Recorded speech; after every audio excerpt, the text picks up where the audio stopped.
ধনে পাতা, পেঁয়াজ, কাঁচা লঙ্কা সব একসঙ্গে মেখে নিয়েছি। এরপর দিয়ে দিলাম বেগুন পোড়া, উনানে বেগুন পোড়া, এটা সঙ্গে টমেটো। তোমরা এরকম কখনো খেয়েছো নাকি বলো?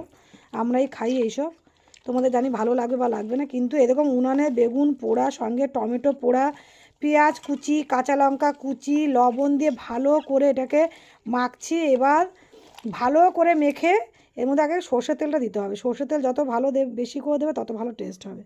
দেখো কতটা সর্ষের তেল আমি এর মধ্যে দিয়ে দিলাম। এবার এটাকে আবারও খুব ভালো করে একদম মাখবো। আমার যে কি ভালো লাগে, তোমরা কতটা, আমার একটু ঝালঝালও ভালো লাগে জানো তো, সব দেওয়া আছে। তো এবার এটাকে খুব ভালো করে মেখে নিচ্ছি। টমেটোটাকে একটু সুন্দর, আর টমেটো দিই কেন জানো, একটু টক ভাব আসার জন্য। আমরা একটু টক খেতে ভালোবাসি তো। তো যাই হোক, এবার এটাকে খুব সুন্দর করে মাখবো। মেখে এটা দিয়ে আজকে এক থালা ভাত খাবো। এটা দিয়ে রুটি হলে তো আরও ভালো লাগতো, কিন্তু আমরা রুটির থেকে বেশি ভাত দিও। আমরা একদম বলতে পারো পিওর ভেতো বাঙালি। আমাদের সারাদিনে 4 বার ভাত দিলে আমরা ভাত খেয়ে নেবো, কিন্তু একবার রুটি খেলে তারপর আর খেতে ইচ্ছে করে না। আমরা এমনই।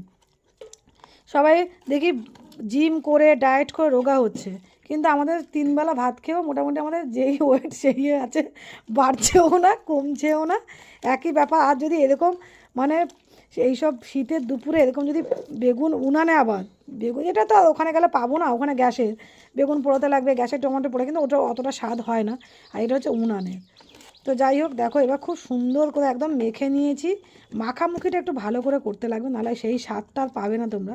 আর লঙ্কা কুচিটাও একটু বেশি করে দিতে হবে। আর শুকনো লঙ্কা তোমরা চাইলে দিতে পারো পুড়িয়ে, আরও টেস্ট হয়, কিন্তু আমরা শুকনো লঙ্কাটা খাই না সত্যি কথা বলতে।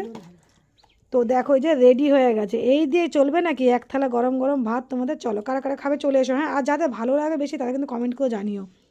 আমাদের তো বেগুন বেগুন পোড়া ভীষণ প্রিয়, আমাদের কথা বলতে পারছি না। এবার রেখে দিচ্ছি, এবার ভাত নিয়ে বসে পড়বো খেতে।